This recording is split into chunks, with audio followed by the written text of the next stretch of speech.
ஆகாஷ் படுகொலையை கண்டித்து குற்றவாளிகளான காவல்துறையை சார்ந்த 16 நபர்களை கைது செய்ய கோரி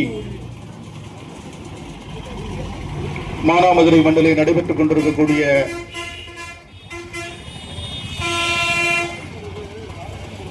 தொடர் முழக்க ஆர்ப்பாட்டத்தில் சமூக உணர்வுடன்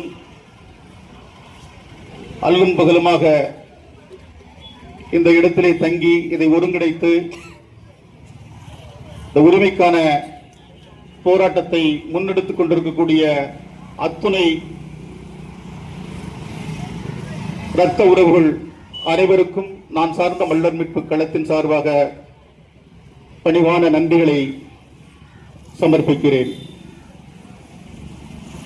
நாம் அறிந்த வகையில் கடந்த 200 ஆண்டுகளாக சமூக உரிமைக்காக நாம் இந்த மண்ணிலே சொந்த மண்ணிலே போராடி கொண்டிருக்கிறோம். அதுவும் கடந்த 100 ஆண்டு காலமாக நம் கண்முன் தெரிகிறது. நூற்றுக்கணக்கான போராட்டங்கள், சாதிய போர்கள், சாதிய படுகொலைகள், அரச பயங்கரவாதங்கள், அரச வன்முறை படுகொலைகள் என அடுக்கடுக்காக எந்த கட்சிகள் இங்கே ஆட்சிக்கு வந்தாலும் குறிப்பாக தேவேந்திரகுல வேளாளர் சமூகம் தாக்கப்படுவதும் கொலை செய்யப்படுவதும் பொய் வழக்குகள் புனையப்பட்டு இந்த சமூகத்தினுடைய குரல் வலைகள் நெரிக்கப்படுவதும் இங்கே அரங்கேறிக் கொண்டுதான் இருக்கிறது. இதற்கெல்லாம் அடிப்படை காரணம் நம்முடைய ஒற்றுமையை நாம் இன்றைக்கு இழந்து நிற்கிறோம். மீண்டும் 57களைப் போல, மீண்டும் 89களைப் போல, மீண்டும் 96களைப் போல நாம் உணர்வு பெற்று ஒற்றுமையாக திரட்சியாக திரண்டெழுந்தால் மட்டுமே இது போன்ற படுகொலைகளை தடுத்து நிறுத்த முடியும், அதற்கு எதிராக போராட முடியும், நீதியை பெற முடியும். இதுவரை நாம் போராடி போராடி கடந்த காலங்களில் எந்த படுகொலைக்கு எதிராக நாம் நீதியை பெற்றிருக்கிறோம் என்று சொன்னால் இதுவரை எந்த படுகொலைகளுக்கும் நாம் நீதியை பெற்றதாக வரலாறு கிடையாது. வெண்மணி படுகொலை, போடி தேவாரம் கலவரம், கொடியங்குளம் கலவரம், தாமிரபரணி படுகொலை, உஞ்சனை படுகொலை, பரமக்குடி துப்பாக்கி சூடு என்று அடாவடி கும்பல்களோடும் ஆட்சி அதிகாரத்தில் இருக்கக்கூடிய திராவிட கும்பல்களோடும் நாம் பாதிக்கப்பட்ட போதும் அதற்காக பல நீதி விசாரணை ஆணையங்கள் அமைக்கப்பட்ட போதும் மாறி மாறி அதிமுகவும் திமுகவும் ஆட்சி செய்த போதும் எந்த அரசும் இந்த சமூகத்திற்கான நீதியை இதுவரை பெற்றுத் தந்ததாக வரலாறு இல்லை என்பதை எமது உறவுகள் புரிந்து கொள்ள வேண்டும். எனவே நாம் சமூகமாக வலிமையாக எழுந்து நின்ற போதுதான் ஆதிக்க அடாவடித்தனத்தை சாய்க்க முடிந்தது. கடந்த காலங்களிலே இன்றைக்கு நாள்தோறும் படுகொலைகள்.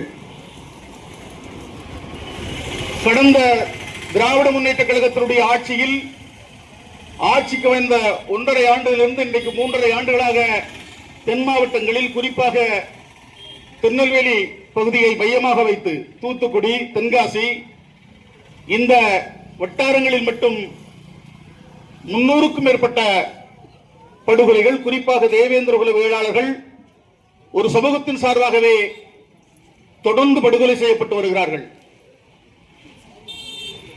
இந்த தொடர் படுகொலையை கண்டித்து நெல்லையில் நடந்த ஆர்ப்பாட்டத்தில் பேசியதற்காக எனக்கு நேர்ந்தது என்ன என்பதை நீங்கள் அறிவீர்கள்.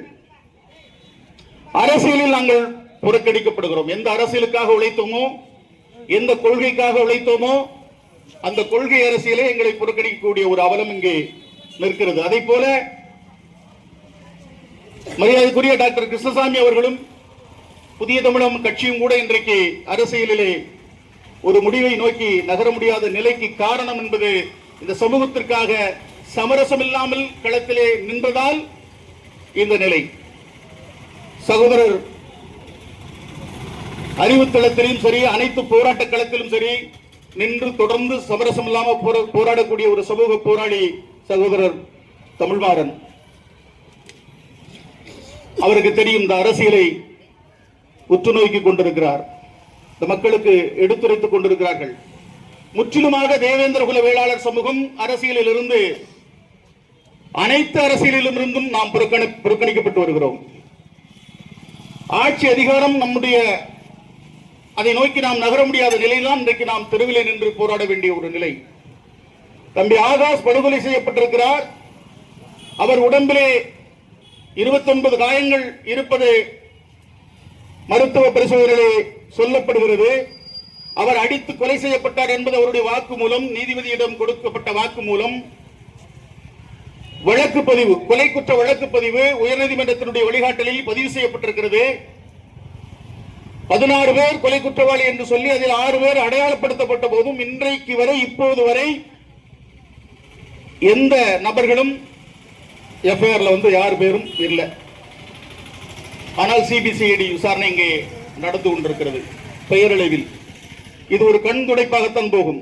நாம் கலைந்து விட்டால் இதற்கு நீதி என்பது கிடையாது, தேர்தலை நோக்கி நகரும். அப்படியே நாமும் மறந்துடுவோம் அப்படின்னு அவங்க நினைச்சுக்கிட்டு இருக்கிறாங்க. ஆனால் இதற்கு ஒரு முற்றுப்புள்ளி வைக்க வேண்டும். இந்த தொடர் சாதிய படுகொலைகளாக இருந்தாலும் சரி, காவல்துறை கஸ்டடி மரணம், இன்றைக்கு எந்த ஆட்சியிலும் இல்லாத படுகொலைகள், 37 படுகொலைகள் காவல்துறை விசாரணைக்கு எடுத்து காவல்துறையை கொலையாளிகளாக மாறி இன்றைக்கு கொலை செய்யக்கூடிய ஒரு நிலையை நாம் பார்க்கிறோம். நாம் நினைத்தால் தேர்தல் தள்ளி போகும். அது அவங்க எளிதாக நினைச்சிட்டு இருக்கிறாங்க. நாம் நினைத்தா நீங்க தேர்தல் நடத்த முடியாது.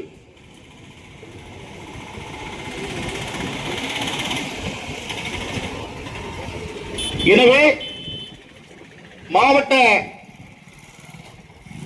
கண்காணிப்பாளர்களை இந்த வழக்கிலே இணைத்து சிபிஐ விசாரணைக்கு உத்தரவிட வேண்டும். அதை நோக்கி நம்முடைய போராட்டத்தை சட்ட போராட்டமாக, நம்முடைய போராட்ட வடிவத்தை நாம் மாற்ற வேண்டும். இந்த போராட்ட குழுவை ஒருங்கிணைக்கக்கூடிய சமூக உறவுகளுக்கு நான் வேண்டுகோள் வைக்கிறேன். தொடர்ந்து நாம் இப்படி போராடி போராடி போராடி நீதியை பெற முடியவில்லை. சட்ட வழியில் இந்த போராட்டத்தை முன்னெடுக்கணும். இந்த தம்பி ஆகாஷ் படுகொலைக்கு நான் நீதியை பெற்றுத்தர வருகிறேன் என்று பொதுத்தளத்தில் இருந்து வந்தவர்கள் அவர்களே இதற்கு எதிராக நிற்கக்கூடிய ஒரு நிலையை நாம் இங்கே பார்க்கிறோம்.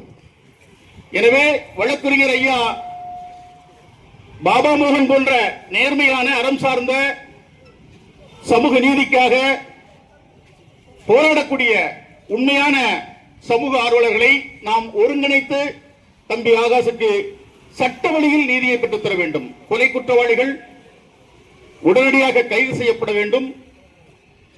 அவர்கள் தண்டிக்கப்பட வேண்டும். தேவேந்திர குல வேளாளர்கள் என்பதற்காக மட்டும்தான் இந்த நிலை. இதே இது நாம் நாடார் சமூகமா இருந்தால் வேறு நிலை. நாடார் சமூகம் இன்றைக்கு பொருளாதாரத்தில் வலிமையாக இருக்கிறது. நாடார் சமூகம் இன்றைக்கு அனைத்து அரசியல் கட்சிகளிலும் ஆளுமை செலுத்தி வருகிறது. அனைத்து அரசியல் கட்சிகளிலும் நாம கொள்கை பிடிப்பில் எடுபடிகளாக மட்டுமே அனைத்து கட்சிகள் இருக்கிறோம். கொள்கையை நம்பி நாம் ஏமாந்து கொண்டிருக்கிறோம்.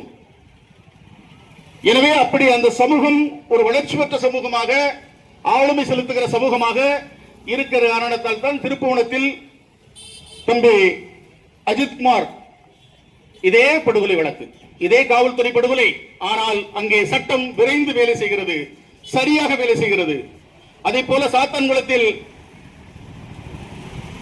ஜெயராஜ் பெலிக்ஸ் என்கிற தந்தையும் மகனும் காவல்துறையால் கொடூரமாக கொலை செய்யப்பட்டார்கள். ஆனால் உடனடியாக சிறைப்படுத்தப்பட்டவர்கள் இன்றைக்கு வரை பிணையில் கூட வர முடியலை. ஒருத்தர் செத்த வைத்தான் குற்றவாளி. ஆனால் சட்டம் அங்கே சரியாக வேலை செய்கிறது. ஆனால் தேவேந்திர குல வேளாளர் என்றால் இந்த சட்டம் மௌனித்து கிடக்கிறது. இதற்கு காரணம் அவர்கள் அல்ல, நாம் தான். நம்முடைய வலிமைதான். நாம் ஒற்றுமையாக வலிமையாக இருந்தால் இந்த நீதியை நாம் எளிதாக பெற முடியும். இது போன்ற தொடர்படுகொலைகள் இனிமேல் நடக்க விடாமல் தடுக்க முடியும். தொடர்ச்சியான தென் மாவட்டங்களில் கொலைகள், தொடர்ச்சியான கொலைகள். இதுக்கு என்னன்னா பட்டியல் பழங்குடிகளுக்கான அந்த வழக்கு, SC ST வழக்கு, அந்த வழக்கை அப்படி ஒரு சட்டத்தை நீக்கணும்னு சொல்லி படிப்பறிவு இல்லாத பள்ளிக்கூடமே போகாத ஒருத்தன்லாம் பேசிட்டு திரிகிறான். அவன் மீது ஏன் இந்த சட்டம் பாயவில்லை? நம்முடைய வழக்கறிஞர்கள் இது தொடர்பாக சிந்திக்க வேண்டும். சட்ட வழிகளை நாமும் இந்த வழக்குகளை அவர்கள் மீது போட வேண்டும். அப்படின்னா தான் அது சரியா வரும்.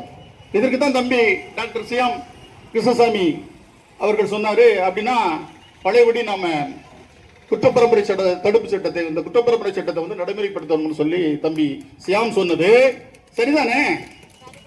சரிதானே? தொடர்ச்சியான படுகொலைகள், மணல தாமிரபரணி ஆற்றில் மணலை கொள்ளையடிக்கிறான், அதை தடுத்த கிராம நிர்வாக அதிகாரி படுகொலை, ஆட திருடாத சொல்லி சொல்றாரு, அவரை படுகொலை, காடுகளுக்கு வேலை செஞ்சுட்டு போய் வர்றவன்ட்டு 5000 ரூபாய் பிடிக்கிட்டு அதுக்கு படுகொலை. அதுதான் புதிய தமிழகத்துடைய தலைவர் டாக்டர் கிருஷ்ணசாமி சொன்னாரு. இதுதான் தேசியமும் தெய்வீகமானு கேட்டாரு. இதெல்லாம் பேசினா உடனே நாங்கள் சாதி வெறியர்கள் ஆயிடுவோம், நாங்கள் உண்மை வரலாற்றை உரைக்க பேசினால் நாங்கள் வந்து சமூக விரோதிகளாக மாறிடுவோம். ஆனால் நீங்கள் எத்தனை கொலைகளையும் அரங்கேற்றலாம், என்ன வேண்டுமானாலும் செய்யலாம். இதையெல்லாம் மனதில் கொண்டு இது போன்ற ஆட்சி, இது போன்ற படுகொலைகளை செய்த ஆட்சி இதுவரை இந்த தமிழர் வரலாற்றில் வந்து நம்ம தமிழக வரலாற்றில் பார்க்க முடியல. எனவே இந்த ஆட்சி அகற்றப்பட வேண்டும், திமுகவினுடைய ஆட்சி அகற்றப்பட வேண்டும். அதற்கு வரலாறு நீங்க வெண்மணி படுகொலையிலிருந்து எடுத்துக்கலாம்.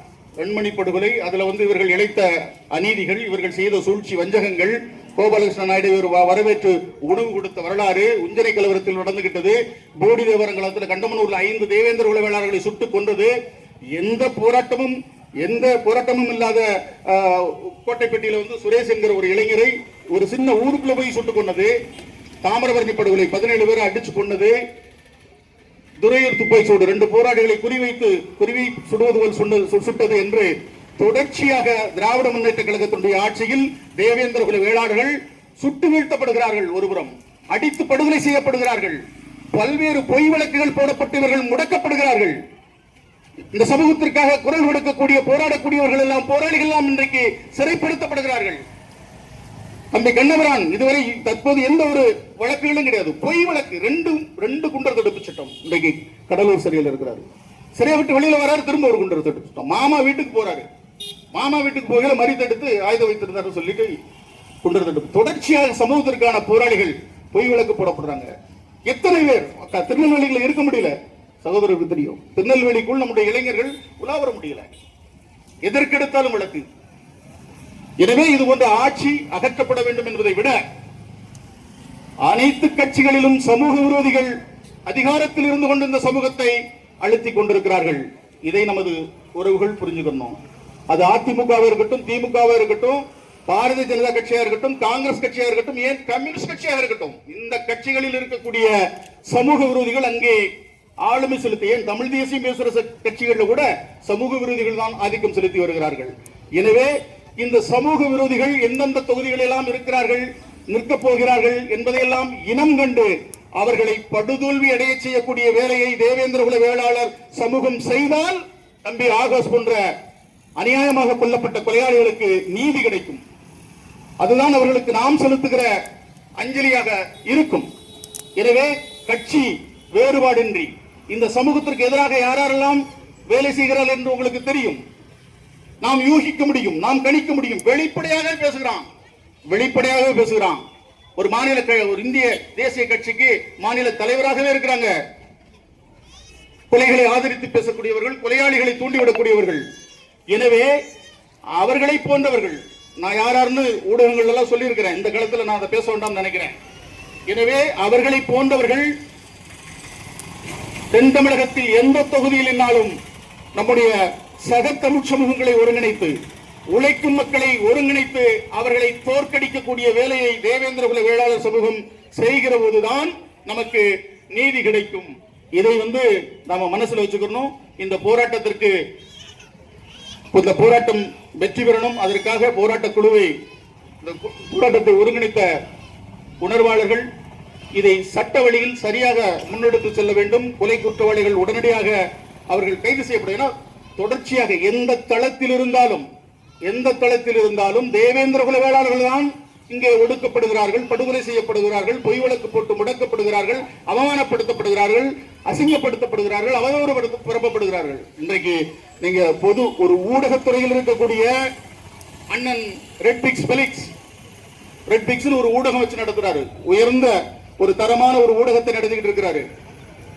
அதே போல அண்ணன் சவுக்கு சங்கர் ஒரு ஊடகவியலாளர் கருத்தை சொல்லுகிறார். கருத்து உனக்கு வலிக்கிறது, உண்மையை தான் பேசுறாரு, இருக்கட்டும், குறை நிறைகளே இருக்கட்டும். ஆனால்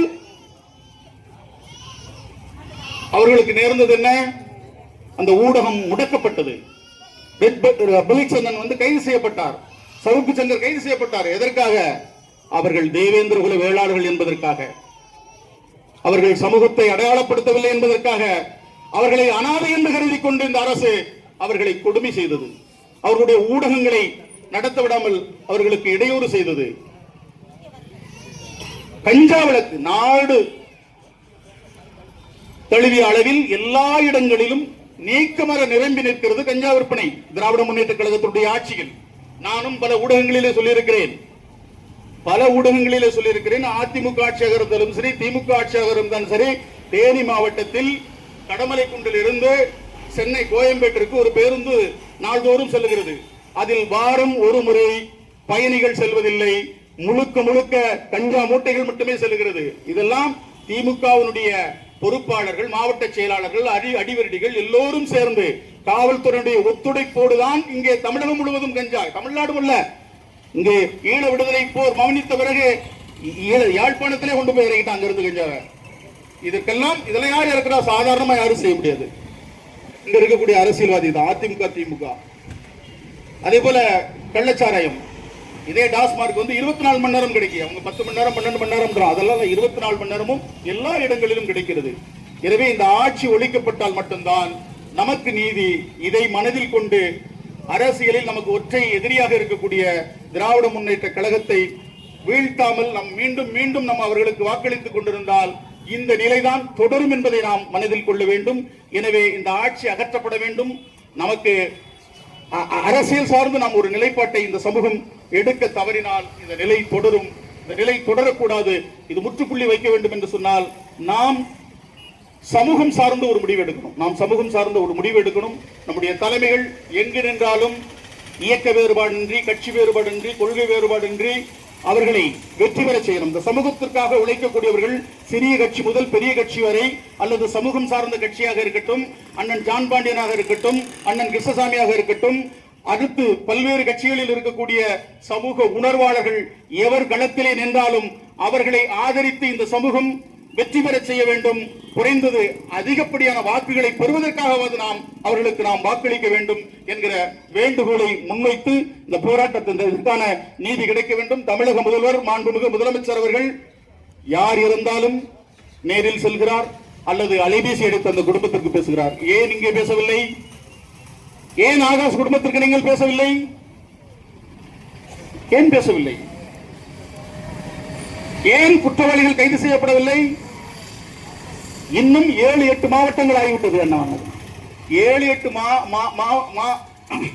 மாதங்களாகியும் கவின் படுகொலையில் கொலை குற்றவாளியாக சேர்க்கப்பட்ட அந்த சுபாஷினி என்கிற பெண்ணினுடைய தாய் கிருஷ்ணகுமாரி காவல்துறை ஆய்வாளர் 7-8 மாதமாக எப்படி அவர் தலைமறைவாக இருக்க முடியும்? ஸ்காட்லாந்துக்கு இணையான இந்த காவல்துறை என்ன செய்து கொண்டிருக்கிறது? பொய் வழக்குகளை போட்டு முடக்குகிற இந்த காவல்துறை ஏன் உண்மையான கொலை குற்றவாளியை கைது செய்ய மறுக்கிறது? இது போன்ற எண்ணற்ற கேள்விகள் இருக்கிறது. எனவே இதையெல்லாம் நெஞ்சில் கொண்டு எமது உறவுகள் தங்களுடைய வாக்குகளை 500,000 விற்காமல் ஆளும் திமுக ஆட்சிக்கு எதிராக நாம் ஒரு நிலைப்பாட்டை எடுத்தால் மட்டும்தான் நமக்கு எல்லா வகையான நீதியும் கிடைக்கும். ஏன்னா இது மட்டுமல்ல, உளவியலாக இவர்கள் நம்ம ஒடுக்கிறதுக்கு எத்தனை பெயர் சூட்டினார்கள். இன்றைக்கு வரை ஆதி திராவிடர் பெயரை சூட்ட அகற்றுவதற்கு மறுக்கிறார்கள். நாங்கள் உயர்நீதிமன்றத்திலே வழக்கு தொடுத்தோம். வழக்கு என்பது கொள்கை முடிவு என்று தூக்கி போடப்பட்டது. ஏன்னா உளவியலாக இவர்களை வீழ்த்தணும். ஏன்னா சமூக நீதி. எது சமூக நீதி? கருணாநிதி குடும்பத்திற்கு இருக்கக்கூடிய அதிகாரம் தேவேந்திர குல வேளாளர் சமூகத்திற்கு இருக்கிறதா? இதற்கு பேருதான் சமூக நீதியா? எனவே உளவியலாக இவர்கள் நம்மை வீழ்த்துகிறார்கள். நம்மை தாழ்த்தப்பட்டவன் என்று முத்திரை குத்திவிட்டு அவர்கள் உயர்ந்த சாதி போல் காட்டிக் கொள்கிறார்கள். அவர்களுடைய வரலாறு என்ன, தேவேந்திர குல வேளாளர்களுடைய வரலாறு என்ன என்பதை நீங்கள் மனதில் கொள்ள வேண்டும், நீங்கள் திறனாய்வு செய்ய வேண்டும். எனவே இது நம்முடைய மண். இந்த நாட்டிலே கருணாநிதிக்கு எத்தனை சொந்தக்காரன், இந்த நாட்டிலே ஜெயலலிதாவுக்கு எத்தனை சொந்தக்காரன், தேவேந்திர குல வேளாளர்களுக்கு எத்தனை சொந்தக்காரன். இந்த நாடு யாருடைய நாடு? இந்த நாட்டை யார் ஆள வேண்டும்? தென் மாவட்டங்களில் திரட்சியாக வாழக்கூடிய தேவேந்திர குல வேளாளர் சமூகத்தை எந்த ஒரு அரசியல் கட்சியும், ஒண்ணுக்கு மொத்த அரசியல் கட்சி, விளங்காதவை நடத்துற அரசியல் கட்சி முதல் கொண்டு ஒரு மாவட்ட செயலாளர் பதவியை நமக்கு கொடுக்க மாட்டேங்கான், ஒரு ஒன்றிய செயலாளர் பதவியை நமக்கு கொடுக்க மாட்டேங்கான். இவனுக்கு கடைசி வரைக்கும் கிளைதான், கடைசி வரைக்கும் எனக்கு கிளைதான். ஆனால் நேற்று வந்த ஓ பன்னீர்செல்வத்திற்கு அங்கே உயர்ந்த பதவி. நாமெல்லாம் கருப்பு சிவப்பு வெட்டி கரை வெட்டி கட்டலாமா? மான உணர்ச்சி இருந்தால் நாம் அதை கட்டலாமா? அவிழ்த்துருங்க. சிவப்பு பச்சையோட வாழ்ந்து செத்துட்டு போவோம். அவிழ்த்துருங்க, கருப்பு பச்சையை அவிழ்த்துருங்க, கருப்பு சிவப்பு அவிழ்த்துருங்க, சிவப்பு பச்சையோடு வாழ்ந்து முடிவோம். காலம் காலமாக நாம் கிளை செயலாளர்கள் வந்து கிழிச்சது போதும். வெளியில வா, வெளியில வா, வெளியில வா. அந்த தேர்தல் களத்தை சந்திப்போம்.